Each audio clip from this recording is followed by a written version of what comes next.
ప్రభువునకు మహిమ కలుగును కాక.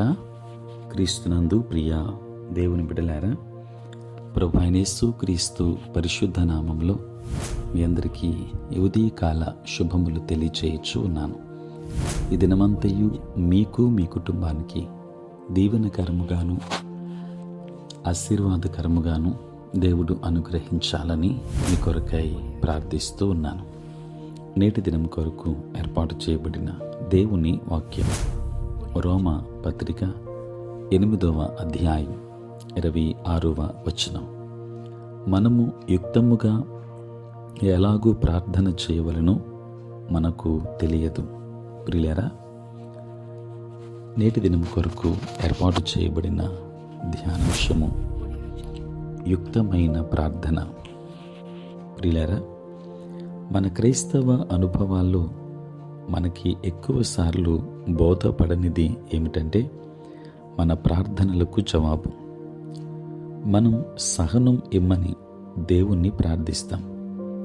దేవుడు దానికి జవాబుగా మనల్ని వేధించే వాళ్ళని పంపిస్తాడు. ఎందుకంటే శ్రమ ఓర్పును అభివృద్ధి చేస్తుంది. మనం విధేయత కొరకు ప్రార్థిస్తాం. దేవుడు మన మీదికి శ్రమలను పంపుతాడు. ఎందుకంటే మనం శ్రమ పడుతూ ఉన్నప్పుడే దేవునికి లొంగడం నేర్చుకుంటాం.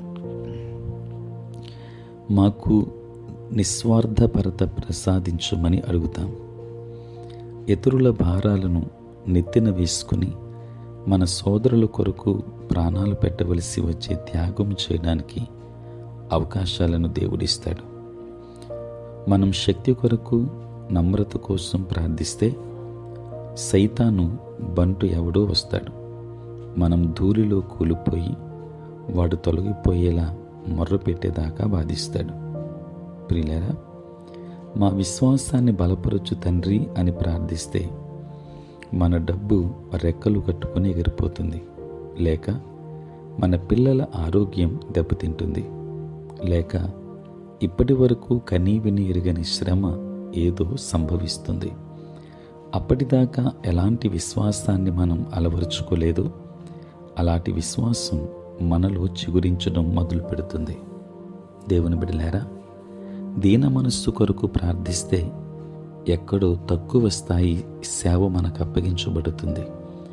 మనకి ద్రోహాలు జరిగిపోతుంటాయి. ప్రతీకారానికి తావుండదు.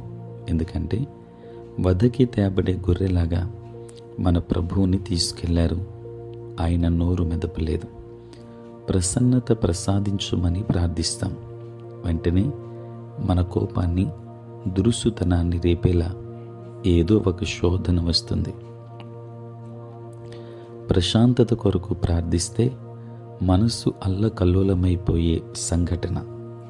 ఇందు మూలముగా దేవుని వైపు చూచి ఆయన నుండి నేర్చుకుని ఆయన అనుగ్రహించే శాంతిని పొందుతాము. మనలో ప్రేమ పెరగాలని ప్రార్థిస్తాం.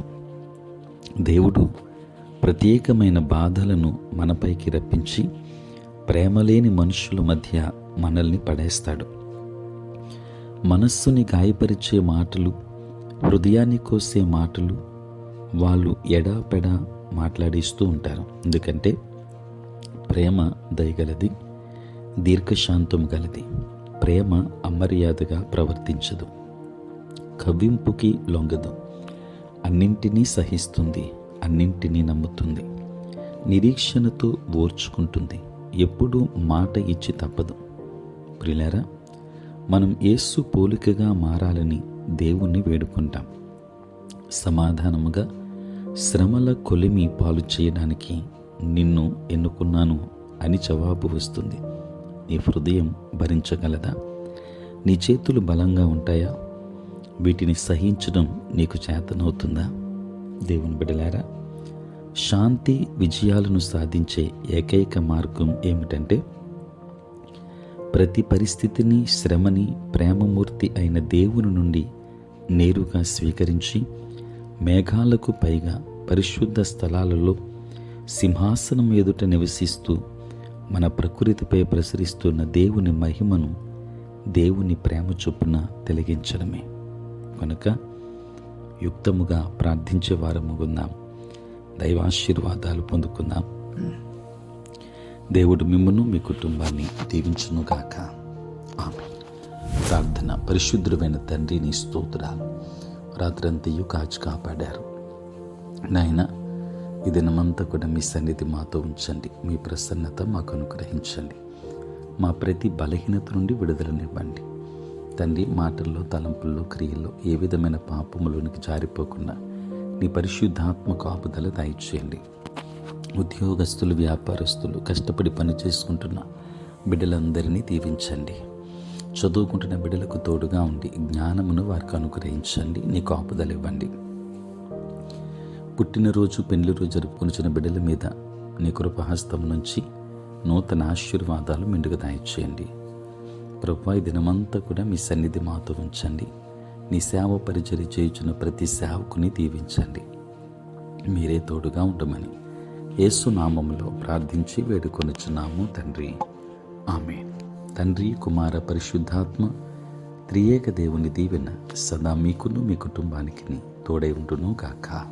ఆమేన్.